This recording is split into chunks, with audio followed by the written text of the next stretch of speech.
3 दिन के भारत दौरे के आखिरी दिन अमेरिकी राष्ट्रपति बराक ओबामा का दिल्ली के सिरी फोर्ट का कार्यक्रम सबसे हिट माना जा रहा है।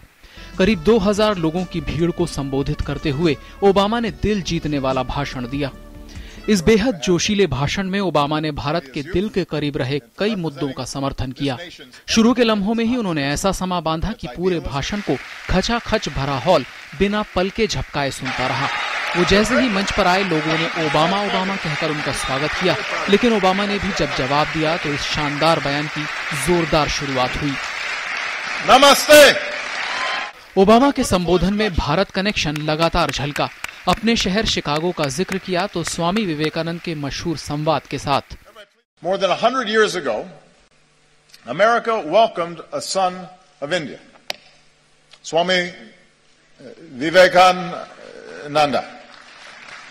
And Swami Vivekananda helped bring Hinduism and yoga to our country. And he came to my hometown of Chicago.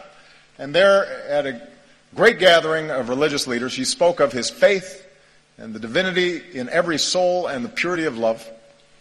And he began his speech with a simple greeting. Sisters and brothers of America. जब Obama के बयान में मशहूर film Dilwale Dulhania ले जाएंगे का एक dialogue शामिल हुआ तो हॉल तालियों की गड़गड़ाहट से गूंज उठा। Señorita, bude bude देशों में, you know what I mean. अपने भाषण में ओबामा ने बताया कि मार्टिन लूथर किंग जूनियर और महात्मा गांधी उनके आदर्श रहे हैं। उनका कहना था यही वजह है कि आज भारत और अमेरिका दोनों एक साथ हैं। ओबामा का कहना था कि भारत और अमेरिका सबसे अच्छे सहयोगी हो सकते हैं। I believe America can be India's best partner. I believe that. Obama के संबोधन में सबसे ज्यादा जोर था नारी और युवा शक्ति पर। ओबामा ने महिला सशक्तिकरण के भारत के प्रयासों को सराहा और प्रधानमंत्री नरेंद्र मोदी की तमाम कोशिशों को अपना खुला समर्थन दिया। बराक ओबामा ने साफगोई से कहा कि किसी भी देश की तरक्की महिलाओं की तरक्की से सीधे तौर पर जुड़ी है। And here's what we know. We know from experience that nations are more successful when their women are successful. Obama ने गणतंत्र दिवस पर राजपथ पर दिखी महिला शक्ति की भी काफी खुले दिल से प्रशंसा की।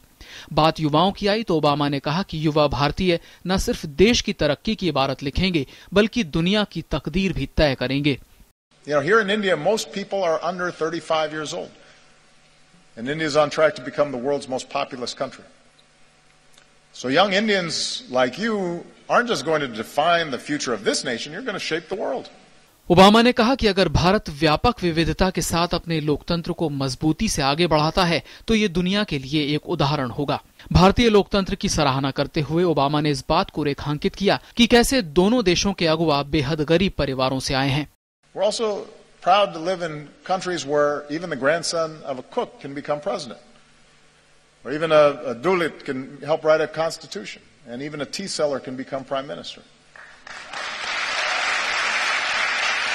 ओबामा ने अपने भाषण में कई मशहूर हस्तियों का जिक्र किया। इसमें अमेरिकी नेता मार्टिन लूथर किंग जूनियर से लेकर राष्ट्रपिता महात्मा गांधी, खिलाड़ी मिल्खा सिंह और महिला बॉक्सर मैरी कॉम से लेकर अभिनेता शाहरुख खान तक शामिल थे।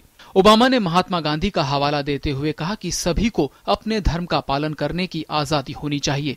And we remember the wisdom of Gandhi ji, who said, "For me, the different religions are beautiful flowers from the same garden, or they are branches of the same majestic tree.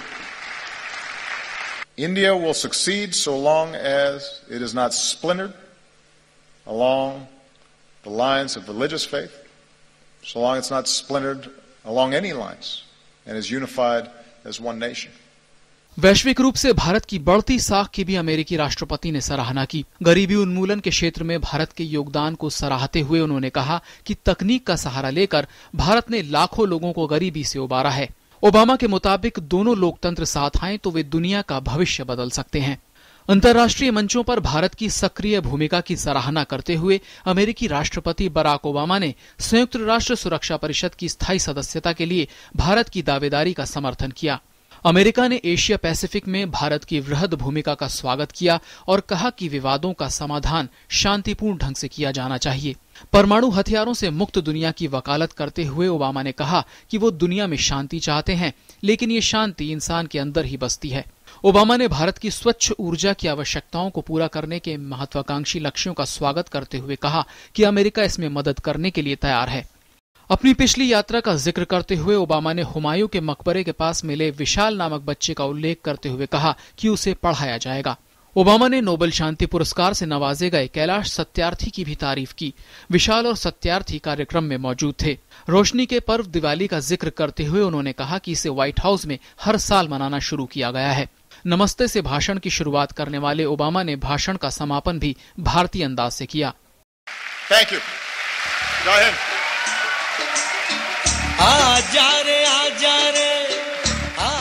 भाषण खत्म होने के बाद एक बार फिर auditorium तालियों से गूंज उठा और फिल्म लगान का गाना बजा।